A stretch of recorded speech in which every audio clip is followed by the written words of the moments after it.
Hi, I'm Tim from Marathon Mates. This week we're going to talk about the Chicago Marathon, which is now only 6 weeks away. We'll preview the course, the expo, and have a little fun along the way. Are you ready to run? Let's go. Welcome to the thrilling world of the flying runner, brought to you by the Marathon Mates.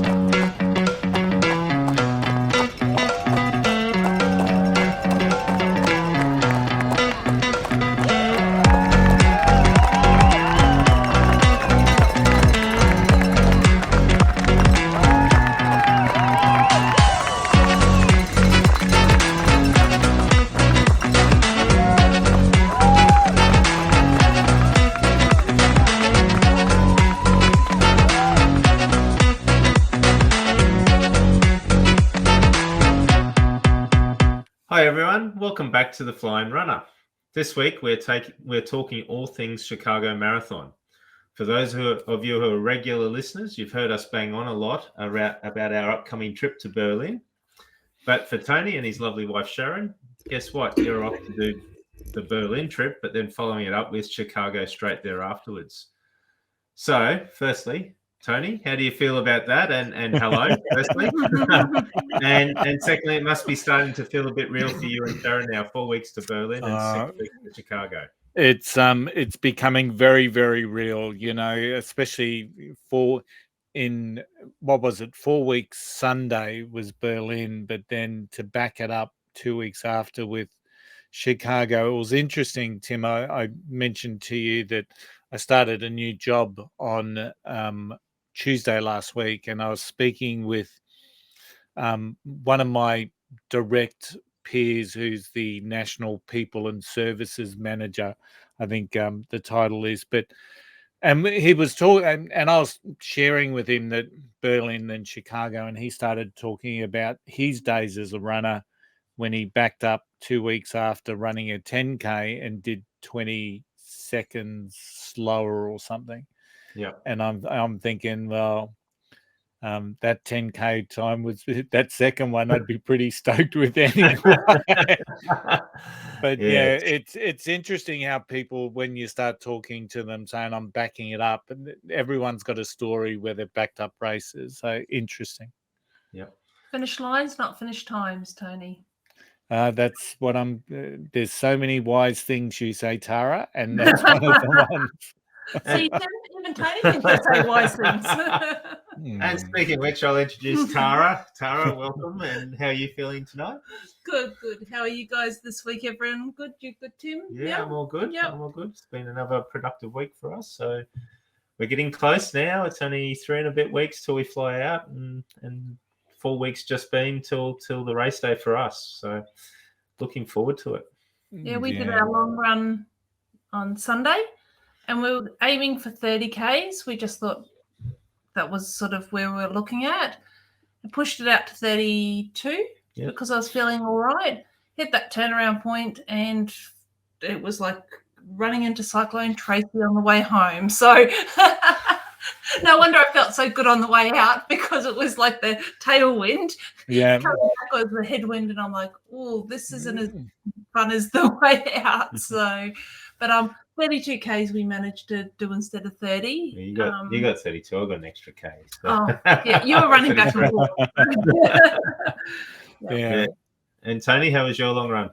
Yeah, not as good as yours. But we didn't have the wind out our way, so we ran on Saturday, and we'd set out to do what I called a milestone run. I wanted to do 24K in a set time, and then just time on legs after that. So just to set us up for the marathon, I guess, because after the strategy for us is to do 24K in 3 hours, and then that gives us 18Ks then to go as close to another 3 hours as we need to. So but yeah, it didn't work out for us on Saturday. Unfortunately, I had some challenges with just some medication doses that I've got to get changed with my doctor. So we pulled up stumps at 12.5, and then we backed it up the next day, and we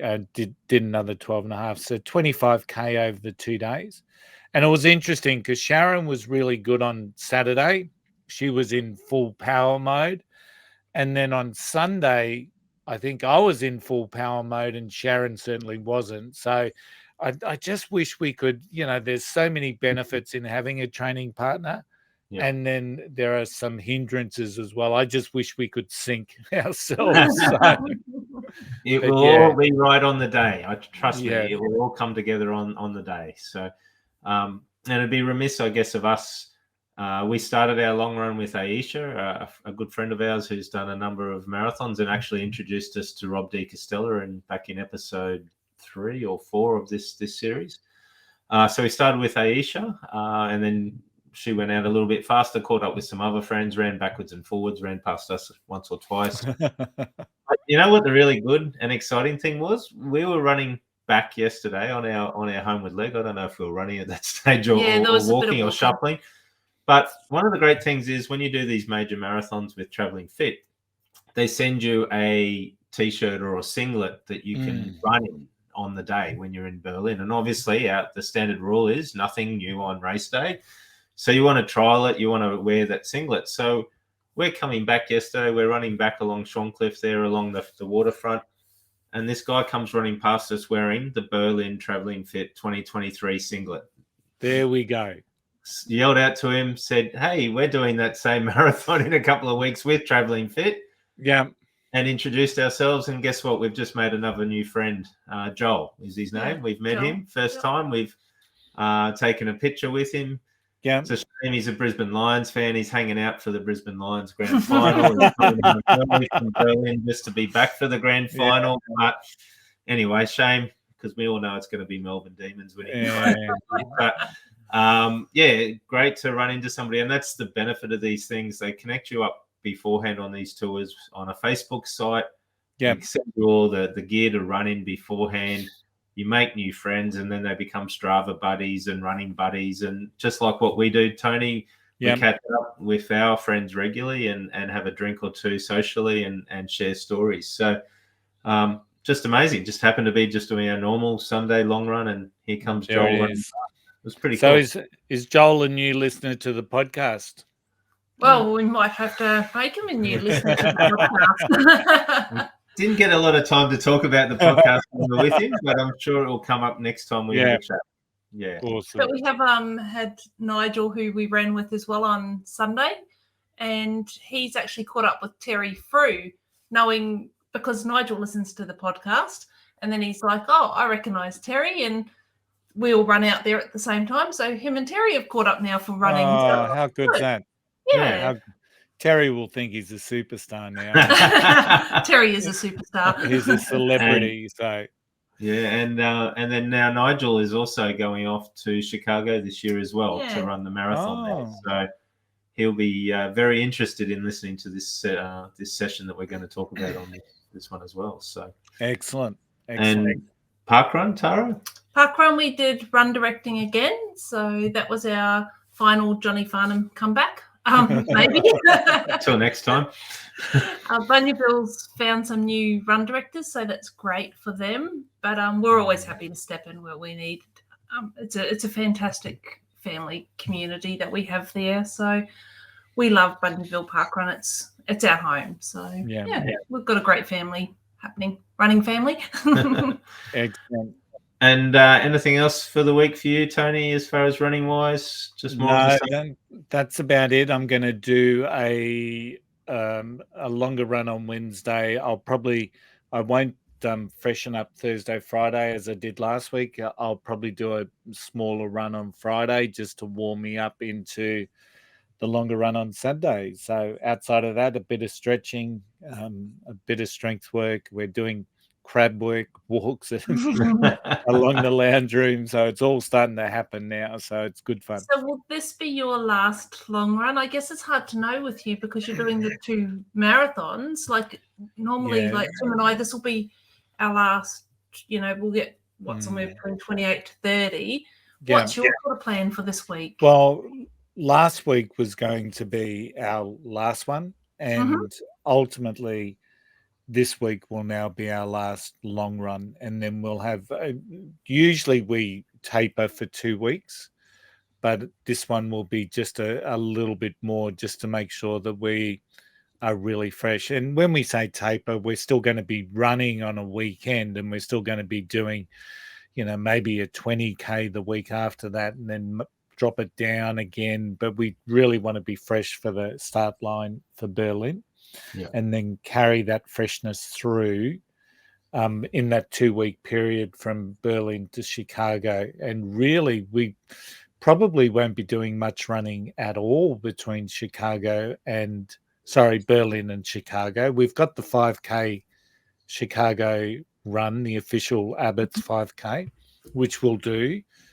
And we'll probably do something the weekend before, but fundamentally we'll just be doing a lot of walking, I guess, and just trying to stretch. So, yeah. And as Wayne said last week, or in our previous episode, walking, swimming, those sorts of things just help keep the legs moving, help keep the lymphatic system pushing all the good things around your body that you need. So it's all important. Even just walking is good for your recovery, but also good to keep the body loosened up and going. You won't lose fitness by not running for a week or two between the two events. Absolutely. And we want to be as fresh as what we possibly can when we get on that start line at Chicago, which is what we're talking about. But before that, we've got some news, haven't we? Some marathon news that we normally get into. We almost need like a little a soundtrack or something for the start of the news, like a noise or something. I don't know, just to introduce it. But anyway, it's time for that marathon news segment that we go through. So I'm going to hand it over to you, Tara, to go through the news that's been happening in the world of marathoning this week. Excellent. So this week we've got Cape Town Marathon. They have actually just announced that they have over the 15,000 participants. So that is fantastic. Still no word on Sydney's marathon's latest numbers though. So yeah, I'm not sure if Sydney's got 15,000 marathoners or not. So okay. But it is something that we need to find out at some stage. Is Sydney the real deal? Are they going to have 15,000 finishes? And if they do, they need probably 16 or 17,000 runners. Seeing Cape Town achieve 15,000 participants is good. They've still got another month or a month and a half before their race starts, so they've got a bit more time. They had a couple of thousand free tickets that they gave away too for entry. So, which is, I mean, that's great of them to be doing that. But it'll be interesting to see how that relates back into the DNFs or the did not finishes at Cape Town. So it'll be interesting. Yeah, it's I agree with your assessment on the China contender, because they just don't even seem to be in the ballpark. Their website stated it's just clunky. It almost looks like they've taken it for granted that because they get big numbers, 25K, they don't have to do too much else. Whereas in the other two contenders, Cape Town and Sydney, you can actually see a really concerted effort to become a world major. Yeah, and the Chinese one, as I said last week, it's almost like they're trying to keep outsiders out. It's not friendly at all for non-Chinese. And if you want to be a world major, you've got to be open to all nationalities to be able to come there and compete. So very much so. It's going to be an interesting journey. Tara's just stepped out for a moment. She's got a bit of a coughing fit. I'll continue on with the news in her absence. So the other news on an Australian marathon sense was that the Adelaide Marathon has just been run and done this weekend. We haven't talked about the Adelaide Marathon, but they have a full card of races, I guess. They have a 5K, a 10K, a half, and full marathon race. Looking at the course map, the course itself is quite largely a scenic one. It follows the River Torrens in the central parts of Adelaide. So it's 2 laps around a circular course across both the north and south bank of the Torrens River. This year, the marathon itself attracted 370 finishes. So it's not a big major type marathon event. It's not up there with Sydney or the Gold Coast or Melbourne, but 370 finishes is a reasonably good number. And that's for the marathon. Then they had probably hundreds more or thousands more for the other races. So they're probably all up for the weekend couple of thousand runners down in Adelaide. Yeah. For the men's marathon, first place went to Fraser Darcy, who ran it in 2 hours 23. Second place was Robert Kilmere, who ran it in 2:24. And third place went to Clayton Warden Flood in 2 hours 35. Mm. And then in the women's marathon, first place went to Tara Palm in 2 hours 48. Second place was Acacia Wadham in 2 hours 53. And third place was Hayley Newman in 2 hours 56. So looking at those times, they're a little bit slower, but I would say that they're probably not elite type runners. They're probably a tier down from the normal type runners. And it's probably an indication of where that event's at the moment, that it's still probably trying to find its feet and where it stands and where it fits in with the rest of the running scene in Australia. You know, it's 2 weeks after or 3 weeks after Sunshine Coast, which is a big event in itself. And it's sort of sandwiched between Gold Coast and Sydney Marathon. And obviously the focus in Australia at the moment is all on Sydney Marathon, where most people would be looking. Yeah, absolutely. And in the World Championships, as I mentioned in our last episode, there's been some really inspiring performances, I guess. And when we look at the men's marathon result, and I get intrigued by the men's marathon in the majors, because we see, you know, Kipchoge and all the greats are running them in incredibly fast times. And then when I look at the winners of the men's marathon in the World Championship athletics, I'm sort of scratching my head to sort of recognize the names, and that's not a discredit to them in any way, shape or form. And, you know, the winner, there was no Australians in the marathon, which I found interesting. And there was probably over half of the course, half of the participants were a DNF, which once again, very interesting in my mind. But the winner was from Uganda, Victor Kiplangat in 2:08:53. Second was an Israel runner, Maru Teferi, in 2:09. And in third place from Ethiopia, we had Lul Jibalasi. Deborah Selassie. Okay, I knew that. I knew you'd pick me up, so that's cool. But a mixed podium, so it wasn't dominated by, you know, Ethiopia and Kenya, which is what we tend to see.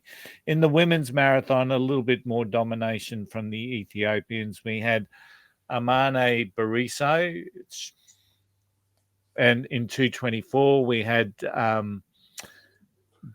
Gotium Jibalasi, Jibalasi, 2:24, and from a Morocco athlete, Fatima Ezra Gadadi at 2:25. So apologies, of course, all those names. You would have thought I would have had some prep, but I did and then forgot it. So well, now would normally read the names out anyway. And interesting, we had 3 Australian women, and Aussie Lisa Waitman came 16th in 2:30. Aussie Sarah Klein came 41st in 2:37. And Isabel Bat-Doyle came 43rd in 2:37. And there was only like 20 seconds difference between her and Sarah Klein. So a little bit of a battle there between the 2 Australians. But it's great that we saw 3 Australian females. Yeah, that is interesting, the marathon. And I find this with things like Olympics and World Championships, Commonwealth Games. The elites aren't interested in those because there's not as much money. There's no prize money or major revenue that comes out of it. And given that most marathoners will only run, maybe those elites will only maybe run 1 to 2 marathons a year. They really pick their opportunities to maximize the amount of revenue they can earn. So it is a bit sad when you see it's not sad because it gives other runners an opportunity, but it is a bit sad when you're not seeing the world's best turning up for a world championship. Very much so. Yeah. And then, of course, the 1,500 meters women's event. It was a great race in the men's event. The English gentleman, I forgot his name. Call him English. He was Scottish. Yeah, okay.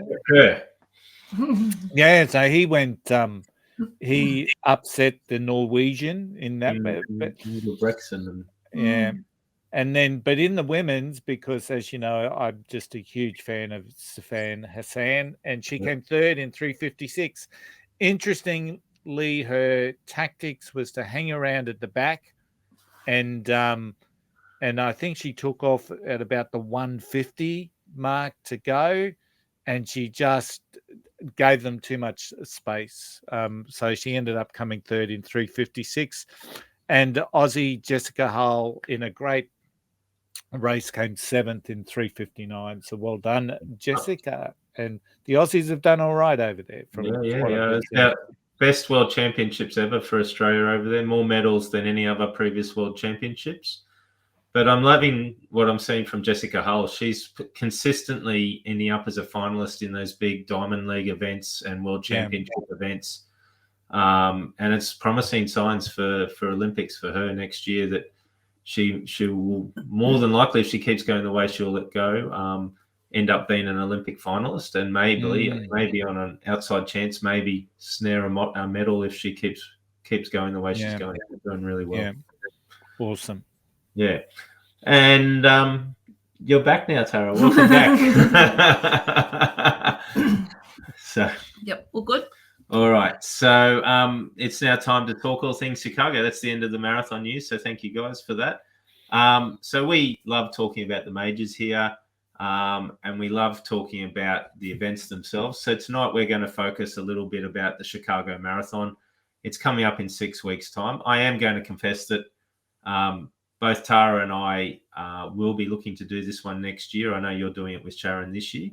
But on a side note, both Tara and I have actually run the course before on our treadmills. So we'll talk about this on future episodes when we talk about treadmill running. But we do have a program that we run with on our treadmill which replicates courses, and one of the courses that's been replicated is the Chicago Marathon course. So cool.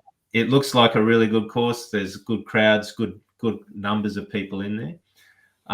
But first, I guess before we get into the actual course and the details of it, I thought we'd go through a little bit about the history of the event. So, Tara, if you're up to it, I'm going to let you go through the history of the race for starters, and take us a little bit on a journey in time, I guess, to tell us a little bit about the Chicago Marathon. Yeah, absolutely. So the first Chicago Marathons, they were actually held annually way back in the years between 1905 and the early 1920s. They stopped doing them at that point, most likely because of the Great Depression and World War II, maybe? Post-World War I. Sorry. Yeah. The current version of the Chicago Marathon commenced in September the 25th, 1977, and has been run every year since. So for 46 years, that is. Except for 1987, that was due to sponsorship issues and obviously COVID 2020, which put a stop to everything. I'm not sure what sponsorship issues actually means, but that's all I could find when we were doing a bit of research on it. It just said it didn't run due to sponsorship issues. So whether or not they couldn't find a sponsor, or whether or not sponsors were putting funds in on the course, I don't know. But interesting. You would think a major like Chicago would have no drummers, especially attracting sponsorship. Yeah. Maybe they didn't have a drink sponsor and they didn't want to pay for the drinks on the course. Who knows? It's a popular race though, just due mainly to its being so flat and fast, which is great. It's got a big range of sponsors now. It is established as a rival to the New York Marathon, which was growing in numbers massively through the 1970s. By the 1980s, Chicago was seen as one of the biggest marathons in the world. The first event in 1977 had 4,200 runners and only 2,128 finishers. So not real good odds there if you're it's about half. But they were big numbers at the time for marathoning, I guess, back then. So 2,000 finishes would have been a huge event. Yep. So this world records have actually been broken 5 times on that course, and the current world record is 2:03:45 by Dennis Kimito, and the women's one is 2:14 by Bridget Kosgei. And and that's still the world record for Yeah. I think that was 2019. Yep. They generally get around about 40,000 finishes most years, so it's a big jump from the first ones. And the average time is about 4.5 hours, so that's not a bad average for, must be a nice flat course. Yep. Since 2002, the Chicago Marathon the charity program has raised over $207 million for local, national, and global charities. And it's been now owned by the Bank of America, or owned and organised. Yeah, owned and organised by the Bank of America. Yeah. Since 2008. Wow. Yeah. Isn't that interesting? Yep. Yep. Yeah, I know there was some issues around Boston because Boston's had a long-term relationship with John Hancock, and they've just recently announced that John Hancock is no longer the sponsor, and it will be Bank of America. So I think there was some worry there that Boston might be going down the same path of what Chicago did a couple of years ago and selling it to the banks. Yeah. But I don't think that's going to happen in Boston. But yeah, it was actually Boston did that handover really well because they did a large amount of advertising on, telly and media and digital and whatnot, and the transition was really good. The respect that they paid to John Hancock was incredible, but it was almost like a birthing video, the handover, and it was just really well done. So, but I think Boston is so entrenched with the BAA that I don't think they would sell it. The race means so much to that organization and to the city. So correct. Yeah, so it is interesting. The bank owns Chicago Marathon, so it's in good hands, you would think, unless the bank goes belly up. But yeah, you would think it's in good hands. It did originally start off as a council-owned event, and maybe at some point in the past, in 2008, it was such a big event that it was too big for the city to keep running and managing and costing them too much. So they handed it off and took the money. Yeah. Back to you, Tara. So all of these major races, this one here I know takes 12,000 volunteers, and I would assume that most of the majors are around about the same amount of volunteers. So that's for your drink stations, you're handing out your shirts, your bibs, all of the rest of it, making the expo run, and all of the bits and pieces. So without those volunteers, these big races don't work. So make sure you say thank you to the volunteers as you grab a cup of water as you go past them. Yeah. Throw if they're picking up rubbish on the side of the road, thanks guys. These guys, we can't run without them. So that's always a good thing. 12,000 is a lot. That's one volunteer for every 3 runners or so, roughly. Yeah. Yeah, well, there's only 45,000 runners that are allowed to run in Chicago, or that's what they limit it to. And they like it to be that you can run it in 6.5 hours or less. If you run over 6.5 hours, you don't get a time. So don't waste your 6-star medal on not being able to to get through that one. I think the entry to this one as well, it's through the traditional routes, your lottery, your charities, tour groups, the elite, all of those invited runners. Yep. So, yeah, it's good. Cool. So how's that all sound, Tony? You starting to get excited? Yeah, too excited, Tim.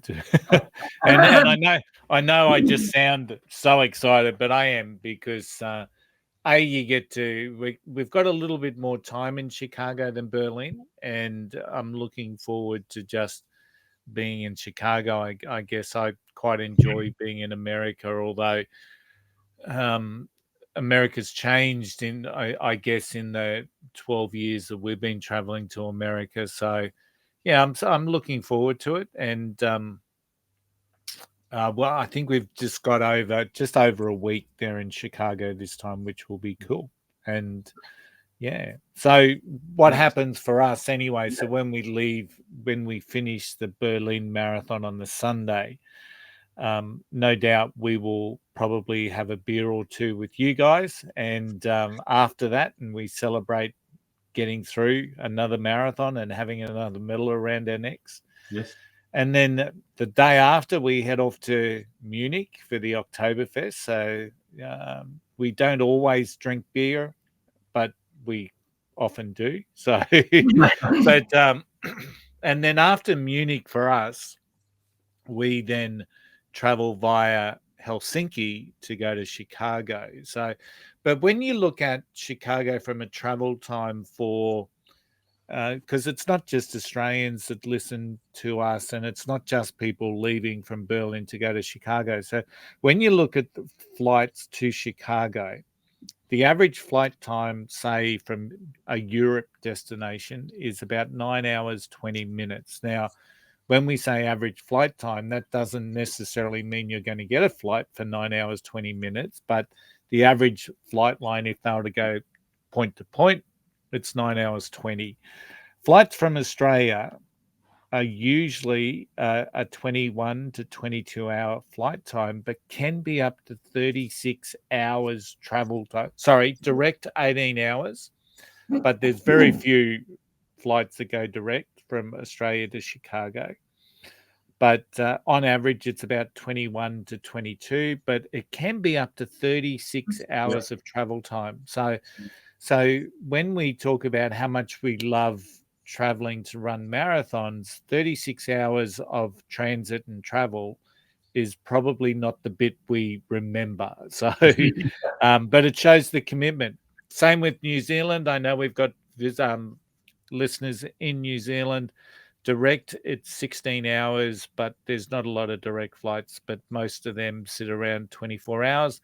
And if you're going from the UK, it's about 8 hours, 25. So wherever you are in the world, if you're not in America, and I guess even parts of America, you're looking at a 6-7 hour flight. So there's a fair bit of commitment to make some of these flights. But for us, we leave Berlin on Thursday and we fly to Helsinki because we're flying with Finnair, I believe. Yeah, Sharon knows all the details. And then we go Helsinki to Chicago. So we arrive Thursday afternoon. So we leave Thursday and we arrive Thursday, and Berlin is 7 hours ahead of Chicago. So once again, there'll be some adjustment there from a time. We're staying downtown, so we're staying close to the hotel that we have with Traveling Fit, which is the Renaissance hotel. So we'll be close to that. So we'll be walking distance when we leave the hotel that we're staying at. But it really gives us a good week to refresh and familiarize ourselves with Chicago. So I've had a look. There's the potential for a playoff game for baseball, so that might be something we get out there and see. I think the Chicago Browns are playing, but the only seats currently available are the ones in the very last top row, and so we'll probably watch that on telly, I think. Yeah. So we may not necessarily go there. Yeah. So that's our travel component from Berlin to Chicago.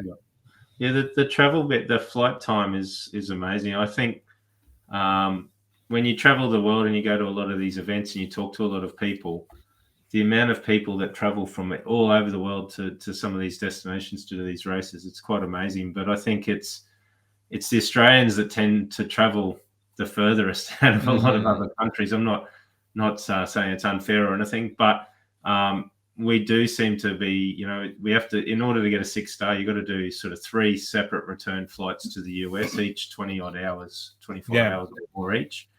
A 20 odd hour flight to the UK to do London, another 18 hours or whatever it is to Berlin, and then another 10 hours to Tokyo for Japan. So it really is a big commitment travel-wise to do these majors. But as you say, you don't remember the travel. You remember the experience once you land on the ground. And I think we tend to be fortunate here. We have airlines that fly at reasonably good times. So you tend to fly at night and land in the morning in most of the destinations you flying to, so it's not too bad. But Yeah, there's a number of tips and tricks there for long haul flights that take a bit of time. So absolutely. And Tim, I think I mentioned the Browns as the gridiron team. It's Yeah. the Bears in Chicago. So Bears. for those NFL fans, don't come at me, please. I just got. I was gonna pick you up on that, but I couldn't remember who the team was. I know it's the Bulls. I know it's the White Sox, and I know now that you mentioned it is the Bears. Yeah, and the ice hockey team is the Mohawks. Maybe I can't remember.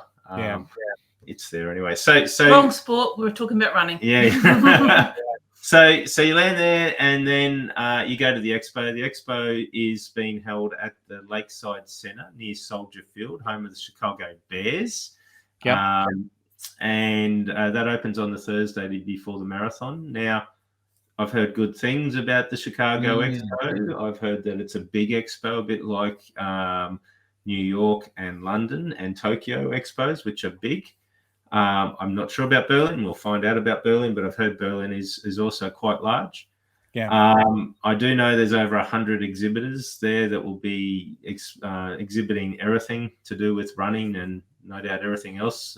It won't be like Boston. I think you mentioned there were 3 roofing contractors there last time that were talking about roofing and guttering. But I seem to think this one might be a good expo to go to and spend a bit of time walking around and having a look at. It'll be interesting to see how you go at the expo and get your thoughts on that when you come back. What do you know about the course, Tony? Have you surveyed the course and done a bit of a review of the course? I'm the one thing that I love about what we're just about to do is both Berlin and Chicago are what I would call, I think they're officially described as out and backs, but I sort of call them a loop course. Yep. So we're starting in one location and we do like a ring road around the city, and then we come back and finish almost in the identical place. There might be, maybe a kilometer between start and finish max, but I don't even think it's that. So it's flat. It's pretty because we start, I think, 1 block off the water there at Lake Michigan. And so we do this big loop of the city fundamentally. So I think with Chicago, these directions won't mean too much to people, but we go north and then we do this big loop and we come back. So, and it's for me, it's exciting because I think we go out for about 22K, which is that time that we're sort of looking at for the milestone. And then we sort of start the journey coming back. So so that should be pretty cool for us in terms of our strategy. Now, the good thing is that there's one of the things that I notice a lot in marathon groups are people are always worried about aid stations. And it does my head in a little bit because it's not like a major's going to give you 2 opportunities to drink water during a 42K. But there's 20 aid stations on the course on Chicago. 20 so you do the sums. That's about 1 every 2K roughly. So, and of course we got water. I think Gatorade Energy is the sponsor, so there'll be their gels and their Gatorade endurance drink. I think it's and particularly the lemon lime flavor, which has got to be the most popular. I also think it's one of those courses that offers bananas at certain time spots too. Tara's having kittens. She loves a banana when she's doing a marathon. And also one of the things when we ran New York is we loved the BioFreeze that station. stuff is amazing. I love BioFreeze. We had that at Disney. Yeah, and BioFreeze is at mile 21.2, so I'll probably make sure that I get a bit of a spray down. That cold spray is just magnificent. So we can't get it here in Australia, but because we've looked at it in the past, but it's a cooling spray, isn't it? It's or a cream. You can get it as a cream as well. Yeah.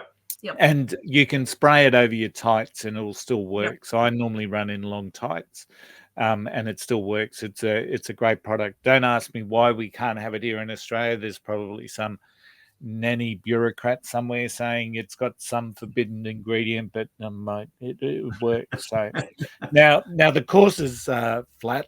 Now the course is flat, and I'm looking forward to that. Both Berlin and Chicago are flat. Now, some of the things that I'm going to be seeing, of course, it follows like Michigan and the Chicago River. I'll get plenty of views of that. We run past the Chicago Theater. We get views of the Chicago city skyline, and Chicago skyline is one of the world's tallest and easily ranks among its most magnificent. So it boasts 4 of America's 8 tallest buildings. So, and of course that includes the massive, what used to be the Sears Tower, which is now the Willis Tower or the Wills Tower, which is still the 5th tallest skyscraper in the world. So they reckon that skyline of Chicago is well worth the money anyway. We run through an area in Pilsen, which is vibrant with Mexican heritage, and there's a lot of color and murals, and no doubt there'll be a fair bit of noise. We run past the Chicago White Sox home stadium. We go through Art Deco around the Chicago Historic Motor Club. We then go through Greektown and Little Italy. So we're getting this whole multicultural experience as we're running through. We pass the United Center, which is, of course, where Michael Jordan played with the Chicago Bulls, and the Blackhawks, which is the national hockey team. Blackhawks, not Mohawks. There you go. Yeah, and then the last thing that we run past is that Willis Tower, which is formerly the Sears. So even in that last 25 to 26.2, you've got something that's mile mark. You've got something that's really holding your attention and your gaze. So it's really, really cool. I'm so looking forward to it. They're talking about this as an addition to the 2023 route, and that's Bronzeville, a neighborhood rich in African American culture and history. So we're getting the whole cultural mix of America as we run through Chicago, and that promises to be pretty exciting. You're gonna have lots of sensory overload. You'll have lots of visual things to look at along the way, but you'll have lots of smells, I would imagine, as you run through Greektown, Italy, the Mexican area, the African American. They'll all be out cooking their dishes. And I was actually thinking that'd be a great food station, wouldn't it? Like for the aid station, just have a little dish of local cuisine as you're going through. You just don't want anything fiery from Mexico in the first few kilometers, though. But even from a musical sense, I mean, you're going to be it's going to be a real overload of sensory. So you can imagine the Mexican music, you can imagine the African American music. It's just going to be so cool. So looking forward to it. Now, I do worry because they do call it the Windy City. So hopefully on your race day, it's not windy at all and you get calm conditions. And it's interesting when you go through YouTube and try and do some of those, follow some or watch some of the videos of people that have done Chicago in the past.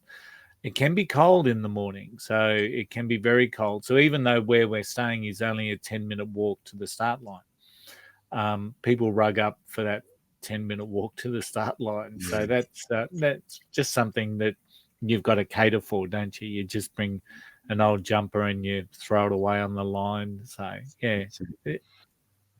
it's going to be good, and we're sort of jealous because, as I said, we've sort of seen a bit on our treadmill that we do, but it will be a very different experiencing it in real life. And as I say, we're jealous because we want to do it, but we'll be doing it hopefully next year. Fingers crossed if everything goes to plan. So we look forward to hearing about it. Now, there's usually with most of these things, there's some prohibited items. Tara, what are the prohibited items? So with all the majors, you've got your selfie sticks and your wheeled devices and all of the Prams rest and of it, things. prams and dogs and all the rest of it. But I think camelbacks and other hydration backpacks are not permitted on this course. Yeah. Can have a fuel belt and a handheld water bottle, but you may be asked to empty that prior to entering the corrals. I know with Tokyo, we were not allowed to carry any of our own hydration at all. So no fuel belts, no drink. I think it had to be under 250 mils if you're going to take anything on course. It had to be a sealed bottle as well. So I'm not sure about Chicago, but I do know that you're not allowed to have a camelback, but you're allowed a little bottle, but you may have to empty it. So unfortunately, I think a lot of it is the world we live in at the moment and what happened in Boston a number of years ago. Security-wise, they're very conscious of people's safety, I guess, and security. Yeah. So liquids have been banned on, as we said, Tokyo and looks like the same in Chicago. One of the other things when you run these majors is, I guess, since Boston as well, they block off the side streets. You'll find when you're running along, there's school buses or tip trucks blocking off the side streets to stop vehicles ramming onto the course. So security is a massive thing for these big events because they take up so much road space and so much area of the city. So they're always conscious of that. But unfortunately, if you like to run with your own water or anything like that, you just can't. But there's 20 aid stations, as you said, so you're not going to be short of water. I guess on the security side of things, we're not allowed weapons like guns, guns and knives, spear guns, whatever you want to use. Alcoholic beverages aren't allowed. So there goes my margarita at the end. Remote-controlled aircrafts and drones are also prohibited. So I don't know why you'd be running with a drone, but fair enough. You can run with headphones. They do prefer them to be the open ear ones, so that like the aftershock sort. But if you are going to wear the enclosed ones, just stay alert, keep your music down a bit low, or else just wear one headphone. So that you know what's going on. It's going to be good fun. So now that you know all this, you know the course, you know the history, you know what it's about. You've heard about the expo. Yeah. What's the plan? You've sort of talked a little bit about that. Yeah, we've sort of chatted a little bit about that already, I guess. So we just want to be refreshed and ready to go for both of them. So coming into Berlin this weekend will be our last long run, and then we'll sort of taper off and get ready. And then the break between Berlin and Chicago will be predominantly, we'll be doing some light stuff, but we've signed up for the Abbott Chicago 5 on the 7th of October, and we'll probably do a couple of little shakedown out and slow run. So we just want to be, for both of them, we want to follow the same strategy, be it that around 3 hours in, and be it around that 24. If we're a little bit more, we'll be stoked. And if we're not too far off that, we're still going to be pretty happy with that. So, the target for both races is that, well, for us, it's 5 hours 40. So hopefully we can knock it over.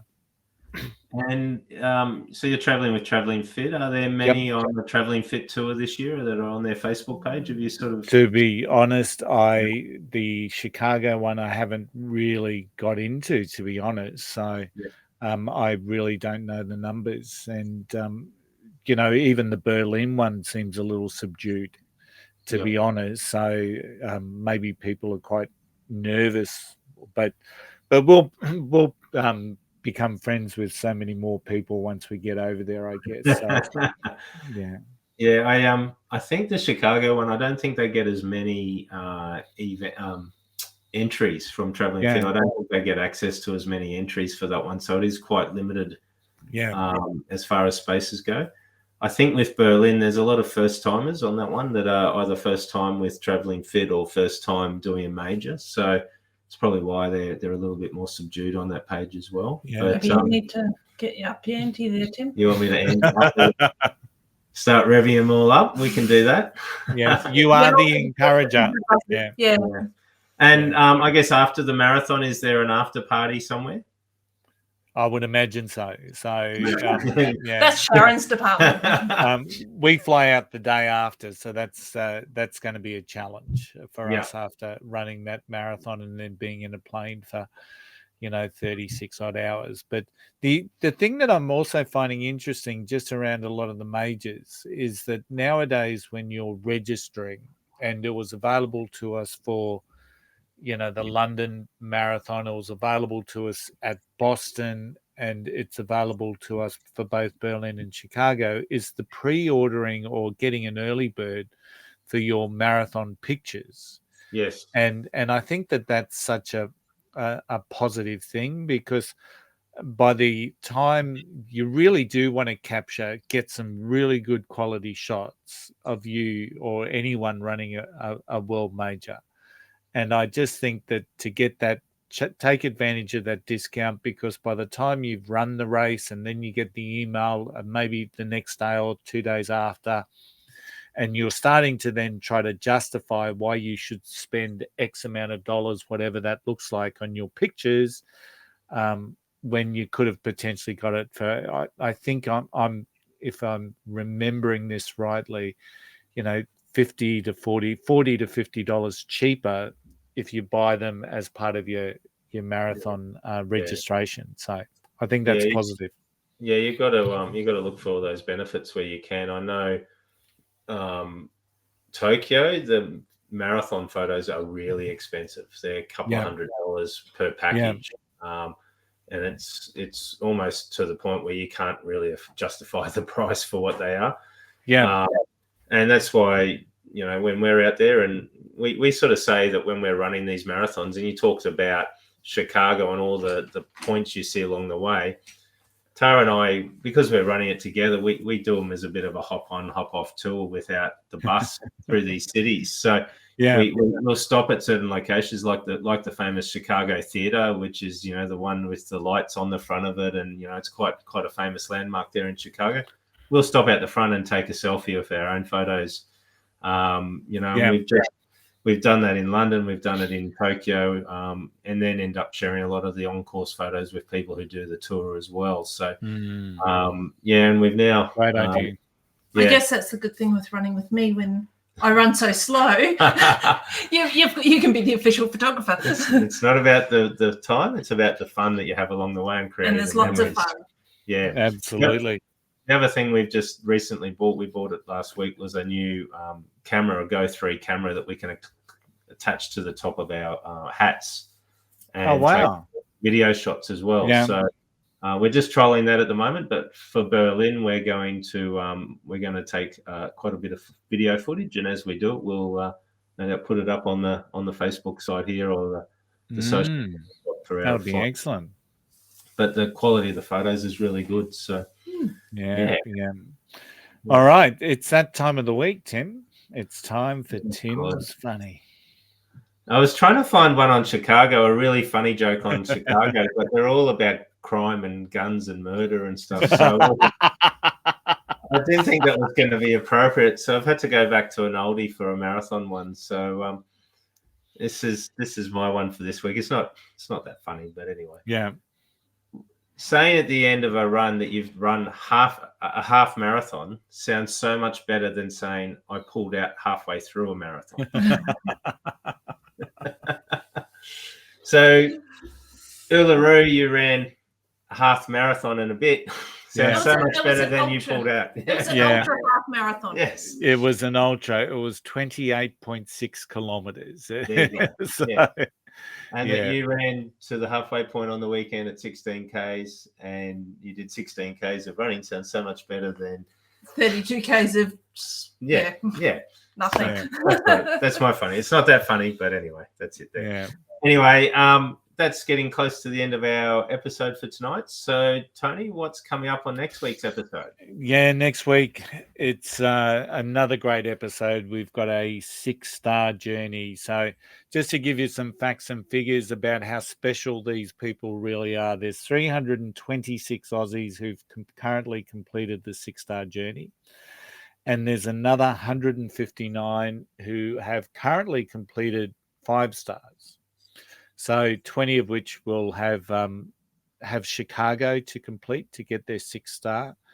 And potentially we'll see another 15 at Berlin. So we're still talking less than 500 Australians, even after Chicago and Berlin. There are currently 126 Aussie women who've completed the 6 stars, and our next guest is one of those. So Sarah Coltrona is running Chicago, but it's her victory lap, what we call a victory lap. So she can get to the expo and see her name on the Abbott's Majors 6-star board that they have at the expo.